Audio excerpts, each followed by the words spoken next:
میں سب کو دل کی گہرائیوں سے مبارکباد بھی پیش کرتا ہوں اور دعا گو ہوں کہ اللہ رب العزت آپ کی اس کاوش کو اپنی بارگاہ میں شرف قبولیت عطا فرمائے۔ چونکہ ورکنگ ڈے ہے، آپ لوگوں نے کام پر بھی جانا ہے، تو میں بغیر کسی تمہیدی گفتگو کے تلاوت کیے گئے کلمات کی روشنی میں آج کے موضوع کی طرف آنا چاہ رہا ہوں۔ یقیناً آپ احباب کے علم میں ہوگا کہ آج کے ہمارے موضوع کا عنوان ہے زکوٰۃ اور اس کی اہمیت۔ دیکھیے، کلمہ پڑھ لینے کے بعد ہم نے جس دین کو قبول کیا ہے اس دین کا نام ہے دین اسلام، اور باری تعالیٰ نے خود قرآن پاک میں ارشاد فرمایا ان الدین عند اللہ الاسلام، کہ بے شک اللہ کے نزدیک دین فقط اسلام ہی ہے۔ اور کہیں فرمایا وَرَضِيتُ لَكُمُ الْإِسْلَامَ دِينًا، کہ میں نے جس دین کو تمہارے لیے پسند کیا ہے، منتخب کیا ہے، وہ دین کوئی اور دین نہیں بلکہ وہ دین اسلام ہے۔ تو جس دین کو ہم نے ایکسیپٹ کیا ہے، قبول کیا ہے، تاجدار کائنات صلی اللہ علیہ وسلم نے اس دین کی نسبت ارشاد فرمایا بنی الاسلام علی خمس، فرمایا اس دین اور اس اسلام کی بنیاد 5 چیزوں پر ہے، جن میں سب سے پہلے نمبر پر ہے توحید اور رسالت کی گواہی دینا۔ اسی کو ہم دوسرے لفظوں میں ایمان کہتے ہیں، اور یہ ایمان کی دولت ہمیں مفت میں وراثت میں مل گئی، اس پر ہمارا کوئی زور نہیں لگا، کوئی محنت نہیں کرنا پڑی، کوئی تودو نہیں کرنا پڑی۔ اللہ اور اس کے رسول صلی اللہ علیہ وسلم کا کرم ہوا، ہم مسلمانوں کے گھر پیدا ہو گئے، اور یہ ایمان کی دولت ہمیں مفت میں وراثت میں مل گئی۔ وہ چیزیں جن کو تاجدار کائنات صلی اللہ علیہ وسلم نے دین کی، اسلام کی بنیادیں قرار دیا ہے، کلمہ پڑھ لینے کے بعد وہ پریکٹیکلی کرنے والے کل 4 کام ہیں، جن میں پہلے نمبر پر ہے نماز کا قائم کرنا، پھر دوسرے نمبر پر زکوٰۃ کا ادا کرنا، تیسرے نمبر پر رمضان کے روزے رکھنا، اور چوتھے نمبر پر اگر اللہ نے استطاعت دی ہے تو بیت اللہ کا حج کرنا۔ کلمہ پڑھ لینے کے بعد یہ وہ 4 چیزیں ہیں جن کو تاجدار کائنات صلی اللہ علیہ وسلم نے دین کی، اسلام کی بنیادیں قرار دیا ہے۔ ان کو دین کے پلرز کہا جاتا ہے، دین کے ستون کہا جاتا ہے۔ اور صورتحال یہ ہے کہ ہمارا دین کی ان بنیادوں کے ساتھ تعلق اور رشتہ بڑا کمزور ہو چکا ہے۔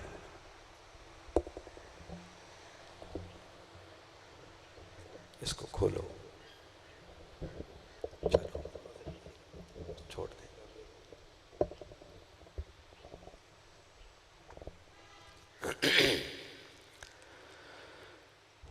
ہم میں سے ہر شخص اپنا جائزہ لے لے کہ یہ جو کلمہ پڑھ لینے کے بعد 4 کام ہیں، ہم اپنی زندگی کے اندر کتنا باقاعدگی کے ساتھ ان پر عمل کرتے ہیں۔ بحیثیت امت اگر ہم جائزہ لیں تو نماز پڑھنے والوں کی تعداد شاید 2% بھی نہ ہو، پھر زکوٰۃ کو لے لیں، روزے کو لے لیں، حج اور عمرے کو لے لیں، تو صورتحال بہت پتلی ہو چکی ہے۔ اور ذرا ایک لمحے کے لیے سوچیں کہ اگر بنیادیں ہی نہیں ہوں گی تو اسلام کی عمارت کس چیز پر آپ کھڑی کریں گے؟ اگر آپ کے پلرز ہی نہیں ہیں، ستون ہی کوئی نہیں ہے، تو وہ جو اسلام کا محل آپ نے تعمیر کرنا ہے، پوری بلڈنگ کھڑی ہونی ہے، اوپر بہت کچھ ہونا ہے، تو وہ کس چیز پر قائم؟ یہ چیزیں جو کلمہ پڑھنا ہے، پھر نماز ہے، زکوٰۃ ہے، روزہ ہے، حج ہے، جن کو ہم نے سارا دین سمجھ رکھا ہے، یاد رکھیں وہ دین جو تاجدار کائنات صلی اللہ علیہ وسلم لے کر آئے، یہ تو شاید اس دین کا 10% حصہ بھی نہیں بنتا ہے۔ 90% دین تو وہ ہے جو اس کے بعد ابھی آنا ہے۔ یہ تو صرف اس دین کی بنیادیں ہیں، اور بنیاد ہوتی ہے، وہ کبھی کل عمارت نہیں ہوتی۔ مگر یہ بات نظر انداز ہونے والی نہیں ہے کہ اگر بنیادیں نہیں ہیں تو اوپر کچھ بھی نہیں ہو سکتا۔ اور ان 4 بنیادوں میں سے بھی اگر ہم دیکھیں تو زکوٰۃ دین کی ایک ایسی بنیاد ہے، ایک ایسا رکن ہے کہ جو ان چاروں میں سے سب سے زیادہ نگلیکٹ اور نظر انداز ہونے والا دین کا رکن ہے. ہم زکوٰۃ دیتے بھی نہیں ہیں اور ہمارا ضمیر ہمیں اس پر جھنجھوڑتا بھی نہیں ہے. یہ رمضان المبارک کا مہینہ ہے، اگر کوئی شخص روزہ نہ رکھے اور ضمیر تھوڑا سا بھی زندہ ہونا تو ضمیر ملامت کرتا ہے کہ کیسا مسلمان ہے کہ تجھے روزہ رکھنے کی بھی توفیق نہیں. مگر زکوٰۃ دین کا ایک ایسا رکن ہے کہ ہم زکوٰۃ دیتے بھی نہیں ہیں اور ہمارا ضمیر اس پر ہمیں جھنجھوڑتا بھی نہیں ہے. ہم اس قدر غفلت کے شکار ہو چکے ہیں اس زکوٰۃ کے اعتبار سے، زکوٰۃ کے حوالے سے. اور ایک بات شروع ہی میں آپ مد نظر رکھیں کہ جب بھی میں زکوٰۃ کی بات کروں گا تو اس زکوٰۃ کے اندر عشر بھی شامل ہے. جو آپ فصلوں میں سے 10واں حصہ یا 20واں حصہ دیتے ہیں، جس کو عشر یا نصف عشر کہتے ہیں، وہ بھی در حقیقت زکوٰۃ ہی ہوتی ہے. یہ مال کی زکوٰۃ ہوتی ہے، وہ آپ کی فصلوں اور زمینوں کی زکوٰۃ ہوتی ہے. عشر اس لیے کہتے ہیں کہ آپ 10واں حصہ دیتے ہیں یا نصف عشر 20واں حصہ دیتے ہیں، اس لیے اس کا نام عشر رکھ دیا گیا. تو میں زکوٰۃ کے اعتبار سے، زکوٰۃ کے حوالے سے جتنی باتیں بھی کروں گا، یوں سمجھیں کہ اس میں عشر آٹومیٹیکلی شامل ہے. زکوٰۃ کی اہمیت کا اگر آپ نے اندازہ کرنا ہو تو آپ کبھی قرآن پاک کا مطالعہ کریں. اکثر مقامات پر باری تعالیٰ نے نماز اور زکوٰۃ کا ذکر اکٹھا کیا ہے. فرمایا اقیموا الصلاۃ وآتوا الزکوٰۃ، نماز قائم کرو اور زکوٰۃ ادا کرو. زکوٰۃ کا ادا کرنا بھی اتنا ہی ضروری ہے جتنا کہ نماز کا قائم کرنا ضروری ہے. نماز اور زکوٰۃ کی فرضیت میں کوئی رتی برابر بھی کوئی فرق نہیں ہے. جو شخص زکوٰۃ کا انکار کرے گا وہ دائرہ اسلام سے خارج ہو جائے گا، کافر ٹھہرے گا. اور جو اقرار کرنے کے باوجود زکوٰۃ نہیں دے گا وہ فاسق ہوگا، گناہگار ہوگا، مجرم ہوگا. اللہ کی بارگاہ میں اس کی گرفت ہوگی اور قیامت والے دن وہ مستحق عذاب ٹھہرے گا. یہ جو باری تعالیٰ نے اکثر مقامات پر نماز اور زکوٰۃ کا ذکر اکٹھا کیا ہے، حضرت عبداللہ ابن عباس رضی اللہ تعالیٰ عنہ فرماتے ہیں کہ باری تعالیٰ نماز اور زکوٰۃ کا ذکر اکٹھا کر کے ہمیں ایک میسج اور پیغام دینا چاہتے ہیں کہ لوگوں، یہ نماز اور زکوٰۃ ایک پیکج ہے، یہ الگ الگ قبول نہیں ہوں گے. نمازیں اسی کی قبول ہوں گی جو اپنے مال کی زکوٰۃ دے گا.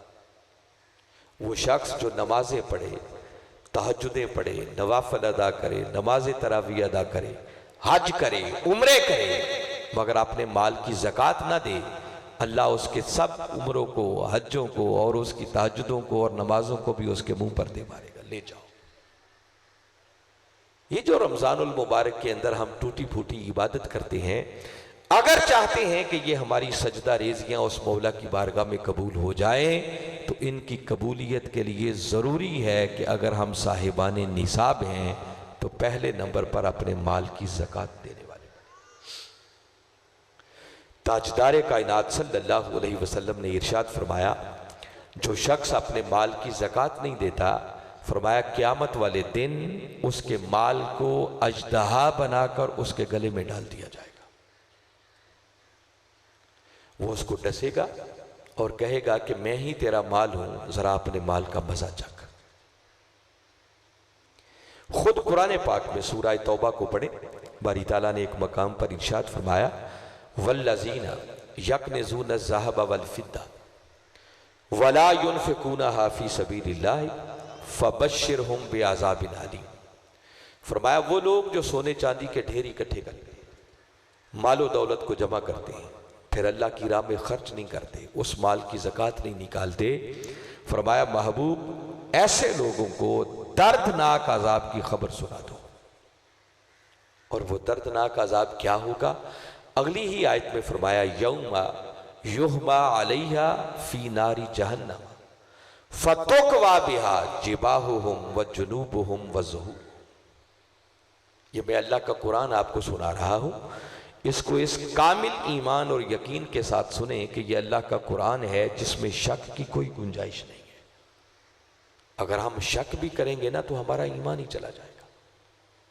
فرمایا جس مال کو جوڑ جوڑ کر رکھتے تھے، جمع کرتے تھے، زکوٰۃ نہیں دیتے تھے، خرچ نہیں کرتے تھے، فرمایا قیامت کا دن آئے گا، اس مال کو جہنم کی آگ میں تپا تپا کر تمہارے جسموں کو داغا جائے گا۔ جباہہم تمہاری پیشانیوں کو داغا جائے گا، وجنوبہم تمہارے پہلوؤں کو داغا جائے گا، وظہورہم تمہاری پشتوں کو داغا جائے گا، اور ساتھ ارشاد فرمایا جائے گا ھذا ما کنزتم لانفسکم، لوگو یہی وہ تمہارا مال ہے جسے تم اپنے لیے جمع کرتے تھے، فذوقوا ما کنتم تکنزون، پس اب اس مال کا مزہ چکھو جس کو تم اپنے لیے جمع کیا کرتے تھے۔ پھر ایک مقام پر باری تعالیٰ نے اسی طرح ارشاد فرمایا لا یحسبن الذین یبخلون بما آتاہم اللہ من فضلہ ھو خیر لہم، فرمایا وہ لوگ کہ جنہیں اللہ نے اپنے فضل سے عطا کیا ہے اور پھر اللہ کی اس عطا میں، اس مال میں وہ بخل سے کام لیتے ہیں، اس کو اللہ کی راہ میں خرچ نہیں کرتے، کنجوسی کرتے ہیں، زکوٰۃ نہیں دیتے، فرمایا مت سمجھیں کہ یہ ان کے لیے بھلے کی بات ہے، خیر کی بات ہے، فرمایا یہ خیر کی بات نہیں ہے، بل ہوا شر لہم، بلکہ یہ ان کے لیے نہایت ہی بری چیز ہے۔ کیوں؟ سیطوقون ما بخلوا بہ یوم القیامہ، فرمایا جس مال میں بخل کرتے تھے جب قیامت کا دن آئے گا تو اس مال کو توق بنا کر ان کی گردنوں میں ڈال دیا جائے گا۔ تو دیپال پور والوں ذرا سوچو، جس مال کو اتنی محنت سے کمایا، جسے اتنا سنبھال کر رکھتے رہے، اگر ایک زکوٰۃ نہ دینے کی وجہ سے قیامت والے دن وہی مال ہمارے لیے عذاب کا سبب بن گیا، تو پھر سودا ہم نے گھاٹے کا کیا، کوئی منافع کا تو نہ کیا۔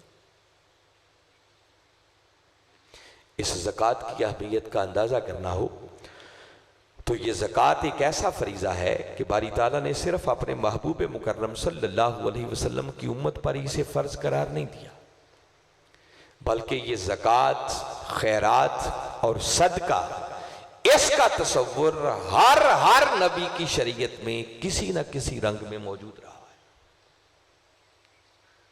سورہ انبیاء ایک مقام پر باری تعالیٰ نے ارشاد فرمایا، حضرت ابراہیم علیہ السلام، حضرت اسحاق علیہ السلام اور حضرت اسماعیل علیہ السلام، ان ہستیوں کا ذکر کر کے باری تعالیٰ نے فرمایا وَجَعَلْنَاهُمْ أَئِمَّةً يَهْدُونَ بِأَمْرِنَا، فرمایا یہ وہ لوگ ہیں جن کو ہم نے اپنے امر سے ہدایت کا امام بنا کر بھیجا۔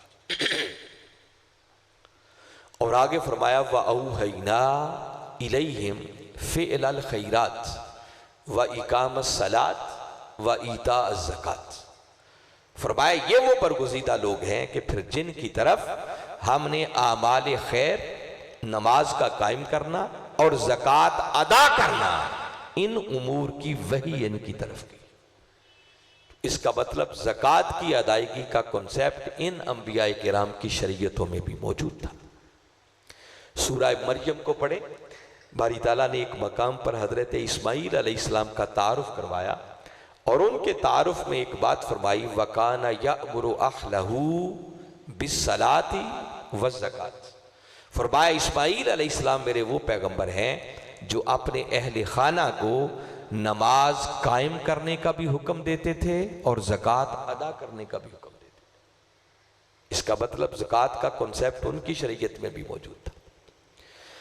حضرت عیسیٰ علیہ السلام جب انہوں نے آغوش مادر میں کلام کیا تھا، یہودیوں نے اعتراض کیا تھا نا کہ مریم شادی نہیں ہوئی، بغیر شادی کے بچہ کہاں سے آ گیا، تو قرآن کہتا ہے فَأَشَارَتْ إِلَيْهِ، مریم نے خود کچھ جواب نہیں دیا بلکہ اس بچے کی طرف ہی اشارہ کر دیا، جس پر وہ یہودی کہنے لگے کیف نکلم من کان فی المہد صبیا، مریم کیا مذاق کر رہی ہے، یہ بچہ بول کر ہمیں کیا جواب دے گا۔ بس اتنی بات ہونے کی دیر تھی کہ عیسیٰ علیہ السلام آغوش مادر میں بھول پڑے۔ آپ نے ایک خطبہ ارشاد فرمایا، لمبی بات ہے، میں صرف ریلیونٹ حصہ جو موضوع سے ریلیونٹ ہے وہ بتا رہا ہوں۔ اس خطبے کا ایک ٹکڑا یہ ہے جس کو ہمیشہ کے لیے باری تعالیٰ نے سورہ مریم میں محفوظ کر رکھا ہے۔ عیسیٰ علیہ السلام کہتے ہیں وَأَوْصَانِي بِالصَّلَاةِ وَالزَّكَاةِ مَا دُمْتُ حَيًّا، فرماتے ہیں کہ اللہ رب العزت نے مجھے تاکیدی حکم ارشاد فرمایا ہے کہ جب تک میں زندہ رہوں نماز قائم کروں اور زکوٰۃ ادا کیا کروں۔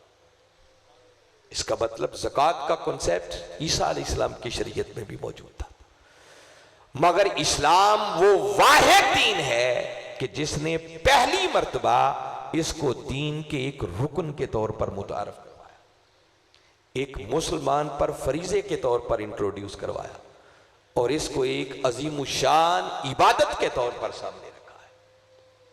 زکوٰۃ کا تعلق بیک وقت خدا کے ساتھ بھی ہے، بندے کے اپنے جذبات اور احساسات کے ساتھ بھی ہے، اور اس زکوٰۃ کا تعلق ایٹ اے ٹائم اللہ کی مخلوق کے ساتھ بھی ہے۔ یہ چند باتیں جو میں نے آپ کے سامنے رکھی ہیں، اگر انہی باتوں پر اکتفا کریں تو کم از کم یہ بات سمجھ میں آ گئی کہ زکوٰۃ کی ادائیگی یہ کوئی معمولی فریضہ نہیں ہے، بڑا اہم فریضہ ہے۔ میں نے بتایا کہ نماز اور زکوٰۃ کی فرضیت میں کوئی رتی برابر بھی کوئی فرق نہیں ہے۔ ہر وہ کلمہ پڑھنے والا شخص جو عاقل ہے، بالغ ہے، آزاد ہے، پھر صاحب نصاب ہے، اور اس کا مال اس کی بنیادی اور بیسک ضروریات سے زائد ہے، وہ قرضے سے بچا ہوا ہے، اس کا مال مال نامی ہے، اور پھر اگر اس کے مال پر سال گزر جائے تو ایسے کلمہ پڑھنے والے صاحب نصاب شخص پر زکوٰۃ کا ادا کرنا واجب ہو جاتا ہے۔ زکوٰۃ ادا کیے بغیر کوئی چارہ نہیں ہے۔ زکوٰۃ ایک ایسا فریضہ ہے کہ جب تک آپ ادا نہیں کرتے یہ فریضہ ادا نہیں ہو سکتا، اس کا متبادل کوئی نہیں ہے۔ اگر آپ نے 20 سال پرانی زکوٰۃ بھی دینی ہے نا تو جب تک دیں گے نہیں آپ مجرم ٹھہریں گے، اس کا حساب ہوگا۔ مگر ان ساری تاکیدات کے باوجود، جیسے میں نے پہلے عرض کیا کہ دین کے ان چاروں ارکان میں سے سب سے زیادہ نیگلیکٹ اور نظر انداز ہونے والا اگر دین کا رکن ہے تو وہ یہی زکوٰۃ ہے۔ ہم زکوٰۃ دیتے بھی نہیں ہیں اور ہمارا ضمیر اس پر ہمیں جھنجھوڑتا بھی نہیں ہے۔ زکوٰۃ کے موضوع پر گفتگو کرنے کے بہت سارے اسپیکٹس ہیں، بہت سارے رخ ہیں، بہت سارے اینگلز ہیں، بہت سارے اس کی جہتیں اور پہلو ہیں، اور اس ایک سوا گھنٹے کی نشست کے اندر ان تمام پہلوؤں پر روشنی ڈالنا یہ کسی طور پر بھی ممکن نہیں ہے۔ میری آج کی گفتگو کا مقصد لب لباب نچوڑ اور جو میرا ٹارگٹ ہے وہ صرف اتنا ہے کہ میں آپ کے اندر ایک ایسی تڑپ پیدا کروں کہ ہم اس فریضے کی ادائیگی کی طرف متوجہ ہو سکیں۔ اس لیے میں آگے جو چند باتیں کرنے والا ہوں ان کو بڑے توجہ سے، انہماک سے اور غور سے آپ نے سماعت کرنا ہے۔ ایک بات میں پہلے کہہ رہا ہوں کہ میں جو کچھ عرض کروں گا میری کوشش ہوگی کہ یا اللہ کا قرآن ہو یا اس کے رسول کا فرمان ہو، آپ کو کوئی قصہ کہانی نہیں سناؤں گا۔ یہ جو ہم زکوٰۃ نہیں دیتے، میں نے اس پر بڑا غور کیا کہ اس کی وجہ کیا ہے، سبب کیا ہے۔ اسباب اس کے بہت سارے ہیں، مگر ایک سب سے بڑا سبب زکوٰۃ نہ دینے کا یہ ہے، جو میں تحقیق کر کے جس نتیجے پر پہنچا ہوں کہ ہم زکوٰۃ اس لیے نہیں دیتے کہ ہمارے ذہنوں کے اندر ایک ڈر رہتا ہے، خوف رہتا ہے کہ اگر میں نے اپنے مال میں سے زکوٰۃ دے دی تو میرا مال تو کم ہو جائے گا، اپنی ضروریات کہاں سے پوری کروں گا۔ اس ڈر اور خوف کی وجہ سے ہم زکوٰۃ دینے کی جسارت نہیں کرتے، ہمت نہیں کرتے، ہمارا حوصلہ نہیں پڑتا کہ وہ مال جسے اتنی محنت سے ہم نے کمایا تھا اس میں سے کچھ غریبوں کو دے۔ میری آج کی گفتگو کا نچوڑ ٹارگٹ یہ ہے کہ میں اس ڈر اور خوف کو آپ کے ذہنوں سے نکالنے کی کوشش کروں۔ اگر میں اجمالاً ایک جملہ پہلے کہنا چاہوں تو اللہ اور اس کے رسول صلی اللہ علیہ وسلم کے فرامین پر بیس کرتے ہوئے یہ جملہ میں پورے ایمان، یقین اور وثوق کے ساتھ کہہ رہا ہوں کہ یاد رکھیں، مال کی زکوٰۃ دینے سے، اللہ کی راہ میں خرچ کرنے سے مال کم نہیں ہوتا بلکہ باری تعالیٰ کروڑوں گنا اس مال میں برکت ڈال دیتے ہیں۔ آئیے اب یہ چیز قرآن سے سمجھتے ہیں۔ باری تعالیٰ نے سورہ بقرہ میں ایک مقام پر ارشاد فرمایا یمحق اللہ الربا ویربی الصدقات، فرمایا لوگو اللہ سود کو مٹاتا ہے اور صدقات کو بڑھاتا ہے۔ جب میں صدقے کا لفظ استعمال کروں کہیں قرآن میں آ جائے یا حدیث میں آ جائے تو اس صدقے کے اندر زکوٰۃ آٹومیٹیکلی شامل ہوتی ہے۔ ہر زکوٰۃ صدقہ کہلاتی ہے مگر ہر صدقہ زکوٰۃ نہیں ہوتی۔ صدقے کی قسمیں ہوتی ہیں، کچھ صدقات نافلہ ہوتے ہیں، کچھ صدقات واجبہ ہوتے ہیں۔ زکوٰۃ صدقات واجبہ میں آتی ہے مگر ہر زکوٰۃ وہ صدقہ ضرور کہلاتی ہے۔ تو جب بھی صدقے کا لفظ آئے گا تو اس میں زکوٰۃ بھی شامل ہوگی۔ تو ذرا غور کریں، باری تعالیٰ نے ارشاد فرمایا یمحق اللہ الربا، لوگو اللہ سود کو مٹاتا ہے۔ فرمایا یہ جو سودی کاروبار کرتے ہو نا کہ میرا مال بڑھ جائے، اس سے بڑھتا نہیں ہے، بندہ اپنا نقصان کرتا ہے۔ وَيُرْبِ الصَّدَقَاتِ، اور جب تم صدقہ دیتے ہو، خیرات کرتے ہو، زکوٰۃ دیتے ہو، تو باری تعالیٰ فرما رہے ہیں کہ لوگوں میں تمہارے صدقات کو بڑھاتا ہوں۔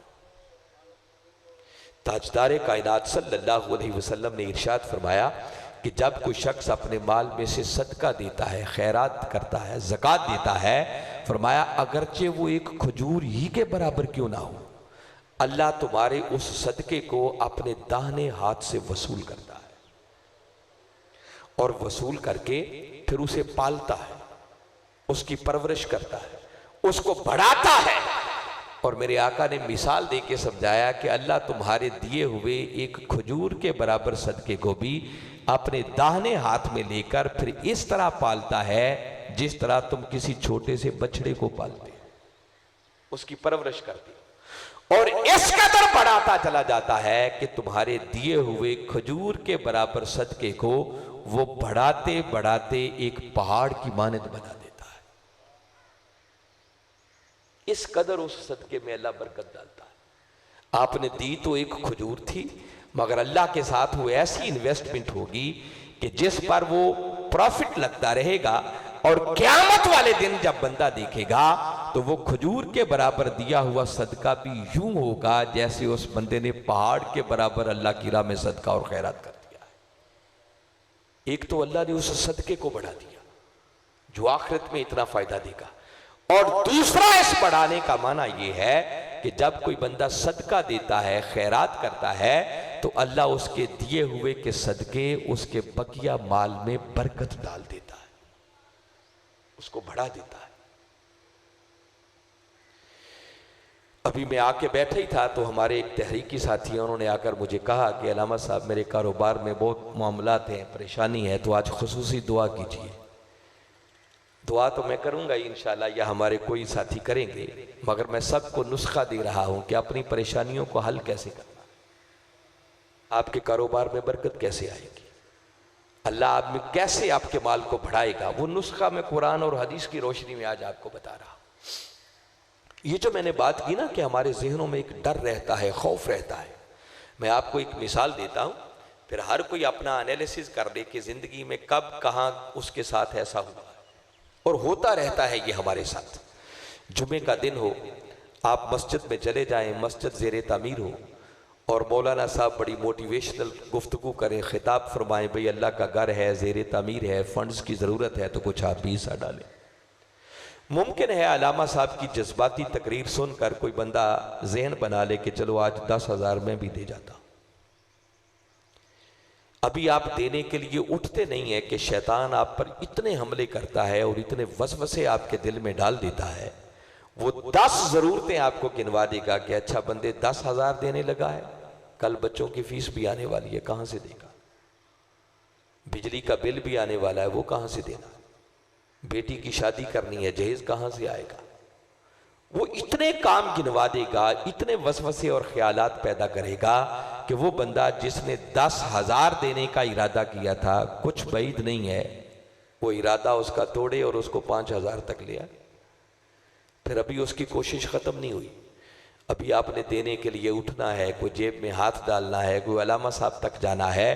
وہ اتنے حملے کرتا ہے کہ کچھ بعید نہیں ہے جس نے 10,000 دینے کا ارادہ کیا تھا, جب وہ جا کر پکڑانے لگے تو کہے چلو اس بار 500 ہی کافی ہے, باقی پھر دے دیں گے. وہ اتنے خیالات بندے کے دل میں, اتنے وسوسے ڈالتا ہے. اور باری تعالیٰ نے اس ہماری کمزوری کا ذکر خود قرآن میں کیا.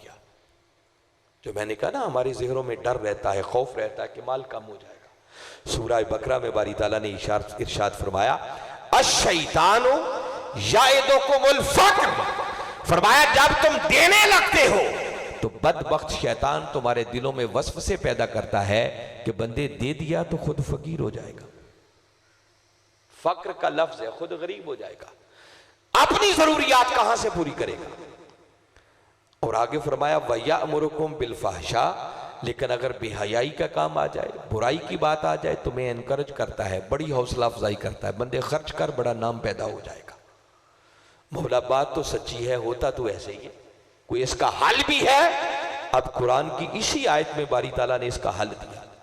فرمایا میرے بندو, اگر یہ بدبخت شیطان تمہارے ذہنوں میں یہ خوف اور وسوسے پیدا کرتا ہے تو سنو, ایک وعدہ میں رحمان بھی تم سے کرتا ہوں. مولا کیا؟ آگے فرمایا واللہ یعدکم مغفرۃ منہ, کہ میرے بندو میری راہ میں دے کر دیکھو, پہلا وعدہ یہ ہے کہ تمہارے گناہوں کی بخشش اور مغفرت کا پروانہ تمہیں عطا کر دیا جائے گا, گناہوں کی معافی عطا کر دی جائے گی. مولا کرم نوازی ہے, سارے گناہ معاف کر دے گا, مگر جو اصل ہمارا مسئلہ ہے اس کا حل کیا ہے؟ شیطان تو یہ وسوسے پیدا کرتا ہے کہ بندے مال کم ہو جائے گا, غریب ہو جائے گا, اپنی ضرورتیں کہاں سے پوری کرے گا, تو گناہ تو بخشے گئے, وہ جو کمی والا معاملہ ہے وہ کیسے پورا ہوگا؟ باری تعالیٰ نے ساتھ ہی آگے ایک ایمان افروز کلمہ استعمال کیا. آگے فرمایا وَفَضْلًا, بندے میری راہ میں دے کر دیکھ, میں خدا وعدہ کرتا ہوں کہ تجھ پر پھر اپنے فضل کے دروازے کھول دوں, وہاں سے عطا کروں گا جو تیرے وہم و گمان میں بھی نہیں ہوگا. بندہ پھر حیران ہو کے پوچھتا ہے مولا کیسے؟ تو اس نے جواب دیا واللہ واسع علیم, کیسے کا پوچھنے والے جانتا نہیں ہے, میں اللہ بڑی وسعتوں والا ہوں, میرے خزانوں میں کوئی کمی نہیں ہے, جس کو چاہوں جتنا نواز دوں. اور باری تعالیٰ نے کلمات استعمال کیے, فرمایا واللہ یعدکم, اللہ تم سے وعدہ کرتا ہے. اس نے خود قرآن میں کہا کہ کوئی ہے جو اللہ سے بڑھ کر وعدہ پورا کرنے والا ہو؟ وہ کہتا ہے میری راہ میں دے کر دیکھو, میں خدا تمہارے اوپر اپنے فضل کے دروازے کھول دوں گا. تو اس کا مطلب اللہ کی راہ میں دینے سے مال کم نہیں ہوتا, بلکہ اللہ کے فضل اور کرم کے دروازے کھل جاتے ہیں. اب میری سمجھ سے بالا تر ہے کہ باری تعالیٰ اس سے بڑھ کر ہمیں اور کیا نیچے اتر کر سمجھائے. اس نے ایک مثال دی, یہ اللہ کا قرآن ہے, اسی سورہ بقرہ کو پڑھیں. فرمایا مثل الذین ينفقون اموالهم فی سبیل اللہ کمثل حبۃ, فرمایا جو میری راہ میں خرچ کرتے ہیں, صدقہ کرتے ہیں, خیرات کرتے ہیں, اپنے مالوں کی زکوٰۃ نکالتے ہیں, فرمایا ان خرچ کرنے والوں کی مثال ایسے ہی ہے کہ جیسے تم اپنی آنکھوں سے دیکھتے ہو کہ ایک دانہ زمین میں بوتے ہو, انبتت سبع سنابلا, اور اس ایک دانے میں سے پھر 7 بالیاں نکلتی ہیں, فی کلی سنبلۃ مئۃ حبہ, اور ہر بالی کے اندر پھر 100 دانہ پیدا ہو جاتا ہے. میں پھر آپ کو متوجہ کر رہا ہوں, میں کوئی قصہ کہانی نہیں سنا رہا, یہ اللہ کا قرآن ہے, جس قرآن میں اگر شک بھی کریں تو بندے کا ایمان ہی چلا جائے گا. وہ کہتا ہے نادانو, جس طرح تم اپنی آنکھوں سے دیکھتے ہو نا کہ میں خدا ایک دانے سے 700 دانے پیدا کرتا ہوں, فرمایا جو میری راہ میں خرچ کرتا ہے, دیتا ہے, مال کی زکوٰۃ نکالتا ہے, میں خدا اس کے دیے ہوئے کو 700 گنا بڑھا کر اسے واپس پلٹا دیتا ہوں.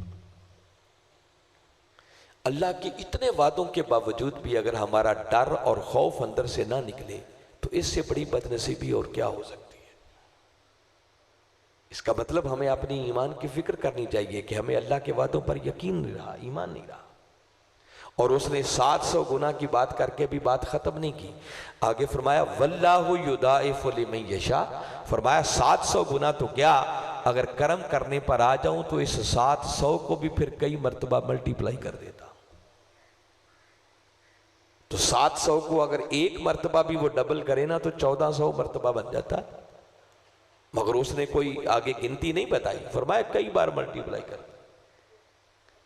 کیسے؟ کیسے کا سمجھانے میں کمی تو اس نے پہلے ہی کوئی نہیں چھوڑی، اتنی مثال دے کے بتا دیا. دیکھو نا ویسے ہی گندم کی فصل پک کر تیار کر لیا، کبھی جا کے دیکھیں آپ بوتے کیا ہیں اور اس میں سے نکلتا کتنا، بیج کتنا ڈالا تھا اور اس کھیت میں سے کتنی گندم نکلی. وہ ایک ایک دانے سے کہہ رہا ہے میں 700 پیدا کرتا. تو فرمایا جو میری راہ میں دیتے ہیں میں ایسے ہی 700 گنا بڑا بڑا کر انہیں دیتا ہوں. مولا کیسے؟ فرمایا واللہ واسع علیم. کیسے کا پوچھنے والے جانتا نہیں ہے میں اللہ بڑی وسعتوں والا ہوں، میرے خزانوں میں کوئی کمی نہیں ہے. اسی سورہ بقرہ میں باری تعالیٰ نے ایک مقام آیت نمبر 245 پھر بڑی ایمان افروز بات کی. اپنے من کے کانوں سے سنے، کمال کی بات ہے جو باری تعالیٰ نے کی. پہلا حصہ تو آپ نے اکثر و بیشتر سنا ہوگا، مگر آج دوسرے حصے پر آپ کی زیادہ کنسنٹریشن، زیادہ توجہ چاہتا ہوں. باری تعالیٰ نے اعلان کیا من ذا الذی یقرض اللہ قرضا حسنا. کون ہے جو اللہ کو قرض حسنا دے دے؟ دیکھو نا اس کا کتنا کرم ہے کہ ہمارے پاس جو کچھ ہے یہ سب اسی کا دیا ہوا ہے. حقیقی مالک بھی وہی ہے، لے بھی اسی نے لیا، مگر سب کچھ دے کر وہ پھر ہمیں کہتا ہے کہ کوئی ہے جو میرے دیے ہوئے میں سے مجھے ہی قرض حسنا دے دے.